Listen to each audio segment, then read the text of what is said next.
Morning. આજે આપણે શેના વિશે નાટક જોયું? વૃક્ષ વિશે. તો હું તમને વૃક્ષ વિશે માહિતી આપીશ. વૃક્ષ કેવી રીતે બને છે?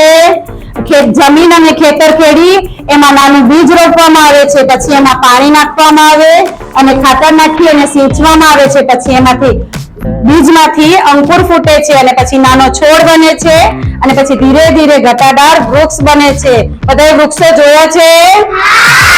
વૃક્ષ આપણને ખૂબ ઉપયોગી છે. વૃક્ષ આપણને ચોખ્ખી હવા આપે છે.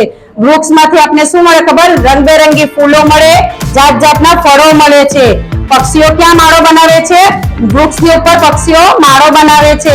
વૃક્ષમાંથી આપણને શું મળે? ફળ, ફૂલ અને દવાઓ બનાવવામાં ખૂબ ઉપયોગી થાય છે. વટે માર્ગુઓ, પશુઓ અને ખેડૂતો વૃક્ષની છાયામાં વિશ્રામ કરે છે. નાના બાળકો વૃક્ષની નીચે રમે છે. વૃક્ષ આપણે વધુ વૃક્ષો વાવીએ તો વધુ વરસાદ આવે છે, એટલે આપણે વધુ વૃક્ષો વાવવા જોઈએ.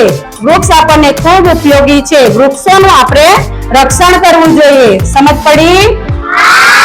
Thank you.